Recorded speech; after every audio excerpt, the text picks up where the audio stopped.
welcome to this episode of The Good, the Bad, and the of Kaiju with your host Mark and Sam. Today we are talking about the 1965 Toho movie Frankenstein Conquers the World.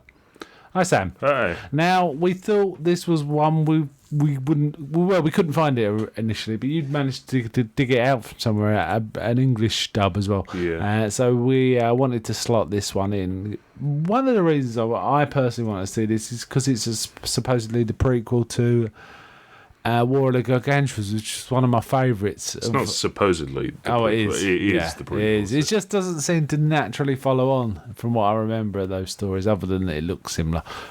Anyway, all right then. Should we get into it? I don't know too much about this, other than I can read from the Wikipedia. 65, as I mentioned. It's also called Frankenstein versus Subterranean Monster Baragon, which is a bit of a mouthful.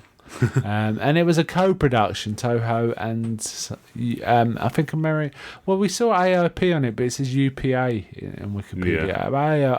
It was AIP. AIP are big at distributing other people's movies, so maybe that was the connection there. Yeah. But, what was your general feeling about this one? It was okay. It was odd, wasn't it? It was certainly odd, but... It starts in the war, World War War Two. Yeah. I'm kind of surprised they did that. Yeah, we see Nazis in reasonable sort of grunt uniforms, but there's an officer with it. It just looked like... Yeah. It looked like a pilot rather than a Nazi. It was a normal suit with a little... Luftwaffe wings sewed on or something. Yeah. It was weird. They break into the laboratory of some doctor who doesn't say a word, just gets really angry and starts smashing the place up and takes something from him. And it turns out to be the immortal heart of the Frankenstein monster. Yeah. Then they take it on a U-boat and meet up with a Japanese submarine. Yeah. And then the U-boat gets blown up. The U-boat gets blown up as a distraction. It's a distraction. So they're willing to sacrifice men just to distract it from the Japanese thing. And they take it back to Hiroshima. Yeah. Which is they don't tell you it's Hiroshima at first. It's just like you see them working on the heart for a bit. Yes. So you see a plane flying up, a huge explosion, and boom, Hiroshima, 19 whatever. Yes. Then we see 15 years later it's the Hiroshima Institute of Radiotherapeutics or something like that. And this doctor who looks really like Vladimir Putin. Yeah, that's weird. Played by an actor called Nick Adams, who I'm not sure if he's done anything. I'll check it while we're talking, but it was... he is. Yes, he is a fairly prolific actor. It had the feeling to me of like the producer's son about it. It didn't quite fit the role. I thought they'd cast someone a bit more clean cut, all American, but this guy was a bit little and he looked like Vladimir Putin. Anyway, they're doing some research. Oh, hold on. What point do we see the heart? Is it just at the beginning? We see the heart just at the beginning, around. Afterwards, it's evidently like grown itself a new body. The heart really looks revolting. Yeah. It's like this red part. It looks like someone with a really bad lung infection had coughed up. Frankly. Yeah. It looks really revolting. It's just this red, phlegmy looking floating thing. I don't know if it's meant to be like that and just a terrible effect. I don't really know. Yeah. So basically, 15 years later, there's this little kid with a sort of slightly square head running around. And there's a really wicked scene where these school kids go into their classroom and they're never referred to again. And they look at the floor and there's literally a torn up rabbit. Yeah, this kid's been going around like eating things, like killing pets and eating them. Yeah, they talk about disappearing things, don't they? And they're kind of aware of it, and then they see it hit by a car. Yeah, and it heals. Yeah, and they throw it a bag of something. A bag of ice, sort of like a cold compress. Okay. And the kid runs off. It looks like a broken leg, but he just gets up and runs off. And they find him hiding. And there's a mob of... There's a pitchfork... Well, they didn't have pitchforks, but it was that kind of mob of annoyed villagers. Anyway, they take him to this. They take him to this institute and start researching on him. And they claim he's Caucasian. No, he looks Japanese. Yeah. He looks Japanese and dark skinned. So. Yes, he's certainly not Caucasian, but he has got like a square head. Yeah. So he looks a bit like Frankenstein's monster, and they keep calling him Frankenstein, but it's Frankenstein's monster. They basically mix up the man and the monster, and they realise that they work out that the heart came from Nazi Germany and all of this. And it's real that the kid is slowly like growing bigger and bigger. Meanwhile, which you never noticed for some reason.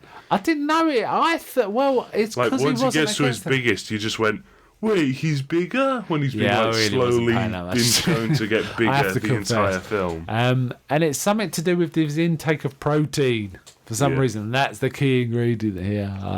That really rare, unusual stuff. They put him in a cell and he keeps growing. Then these guys visit with a camera and annoy him. He basically pulls a King Kong. King Kong, yeah. And you were saying the original script for this was King Kong. Yeah, I think it was. I've read somewhere that it doesn't was. Sound like. Well, okay. Meanwhile, there's an oil refinery. No, sorry, an oil derrick. Drilling for oil, and some sort of earthquake or something. Yeah. And explosions happen, and then we get a quick look at Summit. Yeah, so moving through the rocks. It's Baragon. It's Baragon. It's one of the possibly the rubberiest rubber monster in the Toho series, I think. I don't know. If you look at Gorosaurus, Gorosaurus is a bit more Barney the dinosaur. So this was pretty Barney the dinosaur with flappy ears. Yeah. Though he was on four legs for a lot of it. Anyway, so they also start talking about, they think it's Frankenstein, and talking about how do we test this? Let's cut one of his limbs off. No, the crazy Nazi doctor suggests that about midway through. So. Yeah, and it's like, but they seem to consider it as a serious option, which kind of makes me laugh. Anyway, the monster's on the run. They can't find this growing monster. It's getting bigger and bigger. And on the other hand, there's Baragon going around eating people. Yeah. And the monster's going around eating animals. So the monster just gets blamed for everything. Okay. I didn't realise. I hadn't clicked on that. I do remember a bit with a really bad looking boar, a toy boar. Yeah. And he was hunting a boar. Yeah, he digs a fire pit and roasts it on a tree. Yeah. And there's also really a spit when it's thicker than the boar. Doesn't a toy tank fall into one of his traps? Yeah. Well, a tank. But it is a toy tank. Yeah. And there's also a toy horse at one point. That was really bad. Anyway, yeah. There's a really funny shot where Baragon's sort of crawling about and he sees, cuts to a load of chickens, cuts back to Baragon sort of chewing and there's feathers coming out his mouth. It's really funny. Yes. And finally, the monster gets even bigger and faces off against Baragon. Then we get quite a good bit where there's a big old fight. I kind of like this. Yeah, it was fairly it was pretty much the same sort of fight as War of the Gargantuas. These guys weren't pulling punches; they were full on beating each other up with the props. Yeah. But it was kind of fun. I mean, it was very Rubber Monster, but I kind of like with War of the Gargantua was very fun because they could move so fast, and this Frankenstein can move so fast. He's still got the square head. He looks like a skinny man, really grown big. Other than that, he's not really got a costume, so it's not really a limiting. He puts on a caveman costume, doesn't he? With furs. He makes pants and a side. A vest. Half a vest kind of thing with furs. A bit like numerous caveman films. And it's kind of fun. But he does rescue one guy, doesn't he, Frankenstein, during the fight. He actually lifts him up and gives him to people. At one point, I actually thought he was going to bite his head off. I don't know why, but it was just the angle. I don't know. Yeah. Anyway, there's a great big old fight. It's kind of cool, but then Baragon starts breathing fire, which kind of gives him the advantage. But then Frankenstein's monster starts. It looks like he's building a trap because he's doing stuff with trees, but that doesn't go anywhere. Baragon on his back, puts loads of trees on him, goes and grabs a flaming tree. The next shot, Baragon's just up and about. Yeah, weird. What's that about? It's like a bit was cut, actually. And then finally, there's a massive fight. He does a proper. I mean, this looks like a kiddie film, but the ripped up rabbit and some of the fighting moves look a bit grim for that. And he basically, it looks like he breaks Baragon's neck because either breaks it or suffocates him. Then he does a victory sort of fist pump. And then sinks into the earth. Yeah, the ground just gives way and he drops into the ground. But he looks happy enough, you know. Yeah, it was all right. Funny enough, I do remember stills from this being me. But I wanted to see it, and it kind of. I've definitely seen stills of him fighting Baragon, which is kind of cool. But apparently there are pictures of him fighting a giant octopus, like the one seen in King Kong vs Godzilla. But it was never actually in the film. And the trailer, apparently when it was being made, it was called Frankenstein versus the Giant Devilfish. So there was was there a idea it would be a well, they did have, if you remember, they did have a weird giant octopus fight in the War of the Gargantuas. What? Yeah, we did. So that idea might have got in, but apparently the American funders really liked the octopus scene in King Kong versus Godzilla and wanted it to get into this screenplay. But they said, well, it didn't really work. But we shot some scenes with a giant octopus, but we didn't put them in. So there was some scenes shot, but it was never intended to cut them in. It sounds like there was never a will to do it. There was, and also this led to War of the Gargantuan, which is a great kaiju. So I'm just kind of glad that one. That apparently there was also an alternate cut with a more violent Frankenstein, but I don't know. You know, he was pretty violent in this. Maybe this is the one we saw. Yeah, perhaps. There were some cool posters. I'm just having a look. Yeah, one sort of mimicking the sort of famous Godzilla throw from King Kong versus Godzilla. Yeah, I've seen that. I'm looking at one poster that's here and it says he rolled the 7 wonders of the world into one. Yeah, that's whatever that means. Who knows what that means? So to get this right, this thing, the cells from this thing somehow mutate into giant the green and the brown gargantua.